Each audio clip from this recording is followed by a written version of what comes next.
Okay then. Like out of all the inspirations that we took, I think The Walking Dead was like the most iconic one. The opening title. The opening titles, like with the colour scheme and the font, especially. I mean, we looked around at different openings for horror films and thrillers and TV shows, and I don't think any of them were like as influential as The Walking Dead. We wanted something that looked kind of eerie. Yeah, I think we added to it though, didn't we? With yeah. With the light going across, yeah. I think that added a lot more to the horror of it and the thriller aspect of it. I mean, it's a typical convention of a horror film. It's like, yeah. It like builds up suspense. Yeah, and then we further developed that by adding the light as well. The cinematography was like influenced by films like Kill List and Pulp Fiction, and particularly the scene in the production where we've got the victim being dragged into the boot. It's like very, very similar to a scene in Kill List. Yeah. Where we developed The Walking Dead, I think we just took from Kill List a lot. I mean, especially the scenes in the dragging the victim into the car boot is very reminiscent of the shot in Kill List where the two hitmen are dragging their victim. Yeah, it's like an angled crane shot. Yeah, I mean, we tried to do that, didn't we? But yeah. we couldn't get the right height, but we did eventually find the fence. So another scene that we really took influence from was the scene from Pulp Fiction, where Tarantino uses this scene in a lot of his films. I mean, such as Kill Bill, Reservoir Dogs, but especially Pulp Fiction, where the John Travolta and Samuel L. Jackson are opening the boot. We used that shot in our film, our opening shot, and it was our end shot. We thought it would be a nice way to start and end it with the same shot. But we were looking at ages. It took us forever to figure out our opening shot. But we just thought back of iconic films, and we thought of Pulp Fiction, and the shot with the opening of the boot just came to mind. Yeah, and the fact that the camera's looking up at the characters gives them like a sense of authority, so it automatically makes you think like, oh, villain. Ain't a bad idea. Let's get him the But fuck out of Pulp here. Fiction isn't your conventional horror film or thriller film.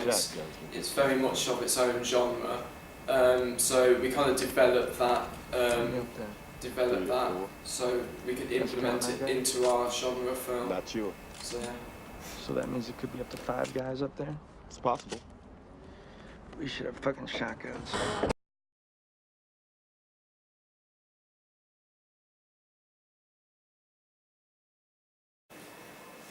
In terms of characters, we wanted to create a villain that would have like the sense of fear about him, so we went with a Caucasian, tall, stocky character. He wore quite dark clothing, like with a dark coat, which would automatically make him look scary, so which is a convention of horror. Like an example of... Yeah, but I'm saying that would appeal to the kind of like the young social group. Yeah. Yeah, very like... It's very typical... Very typical, almost like, stereotypical. Terrifying persona. And the example of the villain we were trying to look like would be Michael Myers from Halloween. Like, you don't see his face at the end of the film. We had ours with a mask on, so you couldn't actually see him, which gave like an unknown sense. So. Yeah, and it was a Caucasian male as well, so again, appealing to that stereotypical audience of like young, like, well, not young adults to older teenagers.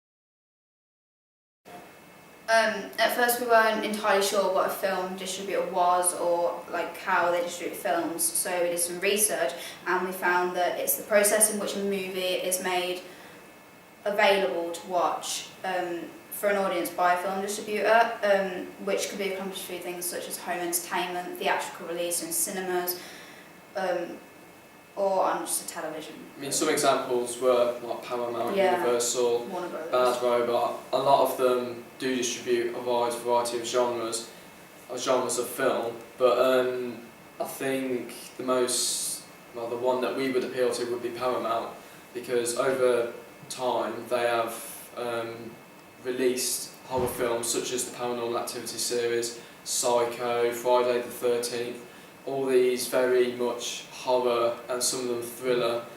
I mean, they do tend to release that particular type of genre film. But also, if we were going to get our film to be seen, I think we would show it at film festivals like the Cannes Film Festival, for instance, where a lot of films like ours, low budget, small horror thriller films are shown, and then people working at Paramount and Miramax and Bad Robot would then look at our film and then choose to distribute it on a wider release. So the Cannes Film Festival, London Film Festival are great opportunities for films like ours to be distributed and to be seen and to be noticed by the public and the distributors alike.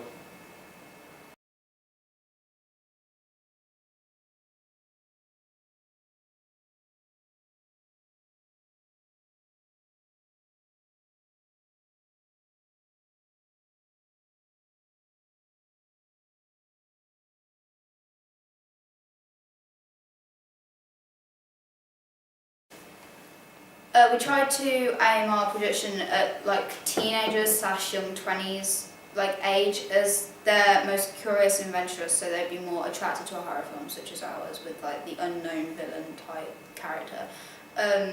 They also enjoy the feeling of being scared rather than the older generation who's kind of used to it, kind of like seeing all of the typical conventions of horror films, and they're not really attracted to them anymore. They don't really appeal to them. I mean, another thing as well, the older generation, now horror films over time have become more of a focus on like gore, films such as like Saw and Hostel. Somebody help me.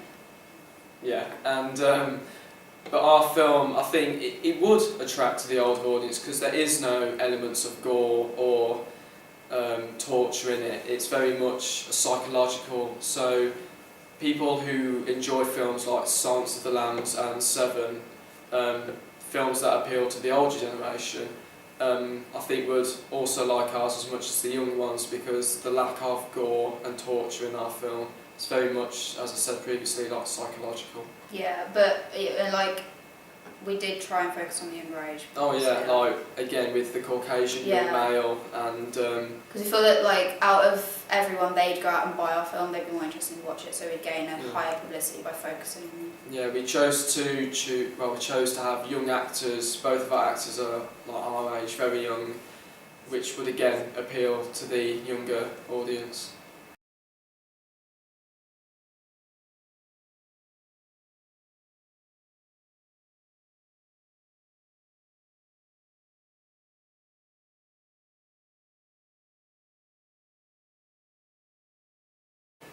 I mean, we attracted our audience through, the first thing that they would see would be our title, so that needed to be perfect in order to really grasp our genre, to really appeal to our audience. So, I mean, we made 2 drafts of our opening title sequence, of our title logo. The first one was very much of an experiment to see in After Effects what we would use. We used like a blue background with a white thick font with a light going across it, but then we added it into our film and it didn't really suit it at all. It didn't suit our genre of film. It was quite comical. It didn't suit our genre of film at all, and I think that would confuse the audience if they were to watch it. I mean, at that point we were just experimenting. We weren't really sure how to use After Effects, so we were just messing around with it. Yeah, so what we did, we redid the title sequence. We completely changed everything about it except for this light sweep. We changed the background, we changed the font of the text. You made the font smaller. Yeah, we made the font smaller, yeah. Especially the background, again, it's very much reminiscent of The Walking Dead with this low contrasting colours, this greens and blacks, which I think would definitely appeal to our audience. Yeah, we just basically tried to make sure that all elements of the title linked in with the horror conventions and didn't really sidetrack the audience. I mean, other ways we attract our audience was just the general storyline to it as well. We have definitely appealed to particular audiences for our film. So, yeah, I mean, the story of someone getting kidnapped would appeal to some audiences rather than others. So, yeah. also, we did the colour scheme of the film as well. That was how we would attract our audience to this dark psychological horror film. Again, like other things, some audiences would not appeal to this, but ours, I think we did. Yeah.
To film our production, we used a Sony HD camera, which we found quite easy to use. But before we started shooting, we were experimenting with it. We were zooming in and stuff, and it took us quite a while to get the grip of like what shots we wanted to use. Until we liked to add him in the boot of a car as a joke. So, and then he realised if you put the camera like looking up out of the boot, it created a brilliant shot like the one we mentioned earlier from Kill List. Pulp Fiction. Pulp Fiction. Yeah. Yeah, we thought of, like, as we were doing it, I was like reminded, oh, this shot is used in Pulp Fiction, and when we looked at it, it suited our film really well. So it was by accident that we had this shot of like looking up to someone opening the boot. Yeah. In terms of editing, we use Adobe After Effects. Both Adobe After Effects and Premiere Pro we were new to this. We had never used this before in schools. But we found using After Effects gave us more of like a variety of things to do in terms of cinematic bars, adding tints, adding an ellipsis tool, which created this this like shadow around the film. So I think that works particularly well. We learned a whole lot about After Effects and Premiere Pro in terms of just adding the clips in, importing them, exporting them, rendering them, and we added several tints to our production to give it like the more eerie look of a typical horror film. The first time we edited it, we had this kind of bluish tint, but then it reminded us too much of a film such as The Dark Knight or like other thriller type movies. Inception, like Christopher Nolan films, he uses this very dark, bluey purple tint. Yeah, but we felt that was more of a thriller convention than horror, so we changed it. It was a new technology to us again. We just experimented and we just thought, oh, this looks like good. So we also added curves added it more to the blue effect as well. But overall, it just didn't seem to work. But doing so, we gained more experience in After Effects. So after we kind of figured out how to do this, adding the blue tint, we decided that we'd go for much more of a darker horror tint and curve added to it. So we chose to take inspiration from films like Ridley Scott's Alien, where the tint is very much like a greeny, dark green effect. So using our experience that we did adding the blue tint, we added in the green tint, and we think overall that the film looked a lot darker and a lot better, and it suited our film genre overall. We also added things such as cinematic bars to give it a more professional look, but like as we were new to it, we had to watch a lot of YouTube tutorials to figure out how to like. YouTube was we were very YouTube based. Yeah, if we didn't have YouTube. If we didn't have YouTube, we wouldn't have had these effects. So wouldn't have had these cinematic bars that gave it this Hollywood look. So, despite I think Adobe After Effects being a very new technology to us, we do think with the help of YouTube that it worked out in the end, and that it did work. In terms of using Blogger, we found that quite easy. I mean, Yeah. it's a pretty simple blogging website. I mean, I have Tumblr and stuff like that, so we used to. It's a lot easier because we're more blogs. experienced with things like blogs, but Yeah. never at all had we used Adobe After Effects, Adobe Premiere Pro before, so we weren't as YouTube based for the blogging as we were for the Adobe After Effects. Yeah, so we found like writing about our work very easy. We didn't really have any problems with that. First thing that we did was to open After Effects CS 5.5. We decided to use this rather than Premiere Pro as it allowed us to have a more variety of effects to work with in our film.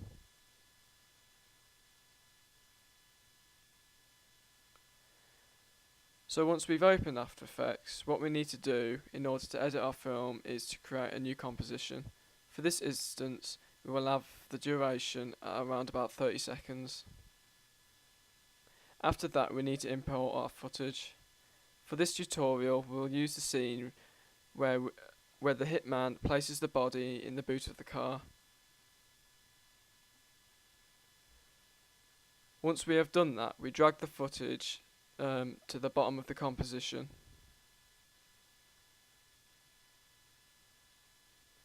So here we have our footage, and it is around about 30 seconds long.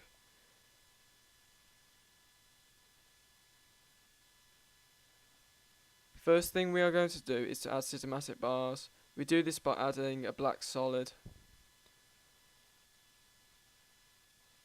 Next, we use the shape tool. This will then give us our cinematic bars, but what we need to do is to invert them.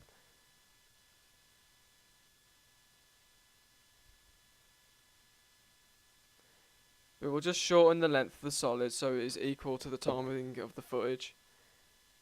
After that, once we have done this, we will add in another solid, giving us a background to use for our shadow.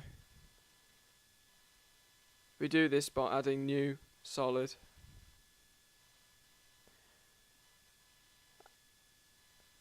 Then we use what is called an ellipsis and place this in the centre of our film.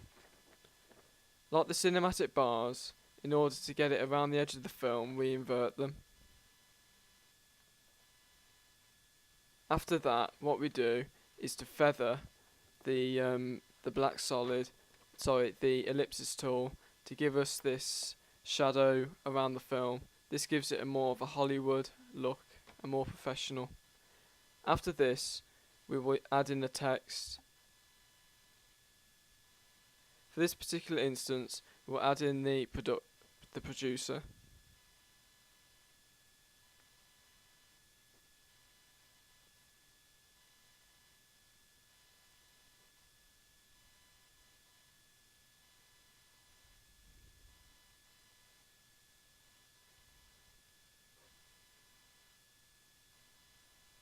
And once we have done this, we will then resize the text to suit the film and its genre.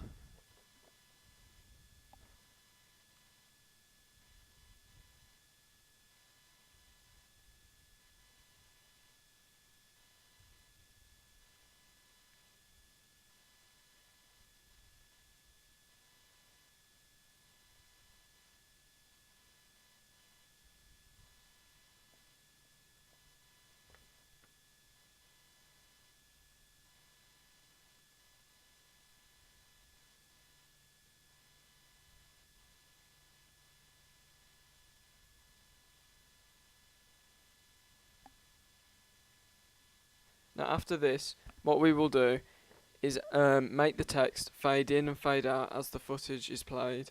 So what we do, we go under transform, and then we make the percentage to 0, and using keyframing, we'll make the text disappear. After a certain amount of time, approximately 3 seconds, we'll change the capacity to 100. Then after 5 seconds, we'll change it back to 0. This will make the text fade in and out as the footage is played. Again, like the producer, we will add in the text of the director, and again, like the producer, we will make this text fade in and fade out.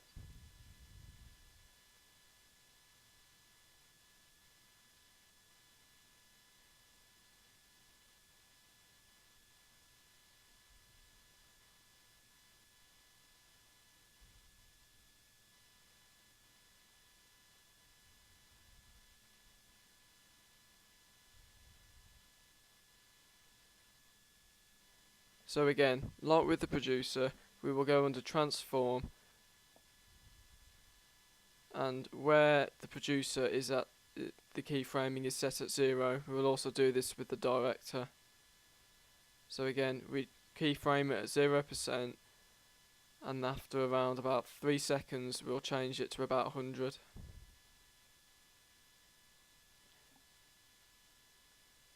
And after about 5 seconds we'll change it back to 100. Back to 0, sorry. This will make both texts fade in and out at approximately the same time.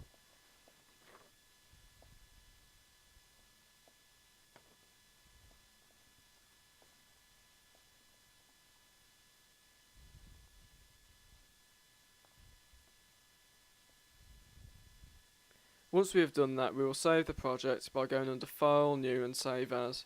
In this instance we will save it as film clip.